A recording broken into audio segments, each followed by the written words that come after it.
अस्सलामुअलैकुम वीवर हज़रात, मेरी तरफ सब दोस्तों बहुत बहुत सलाम अलैकुम।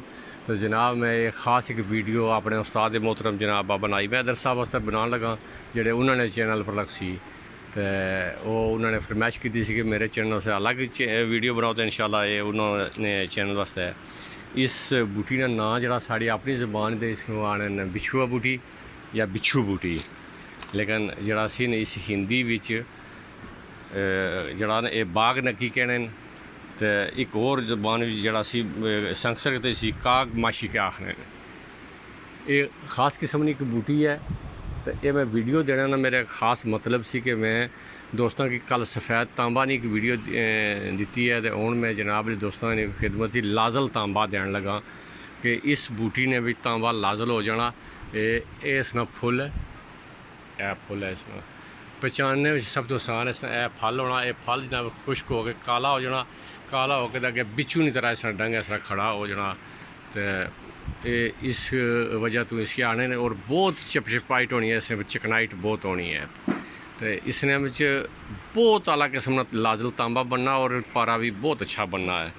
तो इस वीडियो में जनाब सारे दोस्तों की पहचान कराई जैसी कि तांबा लाजल तो पारा लरजा, ये दो बूटियाँ एक वीडियो मैं देन लगा। और इस बूटियाँ तो फ़ायदा लैन जो तबीबन और किमियागार जड़े किमियागार वास्ते भी बहुत लाजवाब चीज़ है। अगर कोई बंदे किसी को इसने इलम ना हो कि इस लाजल तांबे नाल अगे बहुत कुछ दूर तक कम होने।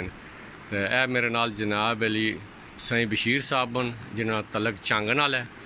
ये मेरे नाल सन अज बूटियाँ ढूंढन गए सन, उत्थे सारे कट्ठे रहे असी, तो उत्थों एक लभ के लियांदी है। दूसरी बूटी जी है पारा लरजा वास्ते यह जी है, इसने पीले रंग का फुल होना, इसनों इसी खड़ा पखड़ा आखने या बखड़ा कलाम ही आखने। बहुत मुगलज होनी है, इसने थोड़ा जा कुट के अगर पानी पाओ तो पानी गाढ़ा हो जाना, इस तरह जिस तरह कोई गोंद होनी है, गोंदार इसने और सख्त हो जाना। इसने बीज फल होने इस तरह बड़ा सख्त फल होना इसने। इसी खड़ा पखड़ा आखने मुगलज आला किस्म ने जरियान तलाम सूरत नजाल वास्ते बहुत अक्सीर है। और लरजा पारा इसने बहुत लाजवाब किस्म का लरजा पारा भी बनना है।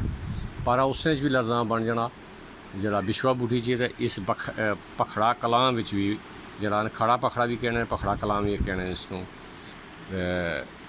सब दोस्त इन्हें पहचान करो और इन्हों तो फ़ायदा लवो। ये कुत बाहरी बीमारियों वास्ते भी इस्तेमाल होना। वो जरा बिछुआ बूटी है एक गुरदियाँ वास्ते अक्सीर है कि सारे गुरदे फेल हो गए हो, तो उन्होंने वास्ते भी ये बहुत अक्सीर और लाजवाब किस्म चीज़ है। तांत्रिक लोग जोड़े सन जोड़े तावीज़ गंडे करने वाले वो इसने फल तो बहुत फ़ायदा लेने, क्योंकि इसना एक ना वो हथा जोड़ी भी आखने। तो हथा जोड़ी ना मतलब है कि तांत्रिक नहीं जी चीज़ां मसलन जादू टूने और सार वास्ते इस्तेमाल कर रहे हैं, तोड़न वास्ते भी और करन वास्ते भी। लिहाजा वो बेहतर समझने वो क्योंकि उसी किस तरह इस्तेमाल कर रहे हैं। तो जोड़े सन हिंदू लोग जोड़े सन वो इसको कह रहे हैं कि ये मंगल दोष दूर करने वाली बूटी है, यानी शनि ना जिसने पर वार हुआ है तो उस शनि ने वार की भी ख़त्म करनी है। इस वजह तो इसी हथा जोड़ी बूटी भी आखने। तो इसकी पहचान करो, इसने तो फ़ायदा लो। और बहुत लाजवाब किस्म का तांबा लाजल होना जड़ा अगे अगर उसकी सिमटाओ पूरा कर दिता जाए और थोड़ा जा पारा लरजा दिता जाए तो वो तांबा जड़ा किसी दूसरे घर चला जाना, अगे वो समझने वाले उसका इशारा काफ़ी है। ये बूटी वीडियो जी है ये मैं हकीम मोहम्मद अख्तर मेरा नाम है।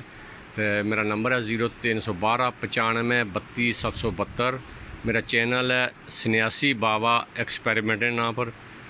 ये वीडियो मैं अपने चैनल पर ही लाने लगा, मेरे उस्ताद मोहतरम जनाब बाबा नाइब हैदर साहब ये उन्होंने चैनल वास्ते एक वीडियो सी स्पेशल कि लरजा तांबा और पारा लाजल तांबा और लरजा पारा ये दो बूटियाँ हैं। इसमें भी पहचान कर लो, छोटे छोटे पत्ते होने और बहुत आला किस्म की मुगलज भी है। ये अगर इसी असरा मली तो थोड़ी देर तो चबाया जाए तो ये बिल्कुल सोल्यूशन बन जाना और हाथ जरा चिपचिपाइट पैदा करना है। और इसी खड़ा पखड़ा आखने या पखड़ा कलाने नाम पर भी जानी है। तो इस तू भी फ़ायदा लो। वस्सलाम वरहमतुल्लाह वबरकातुहू।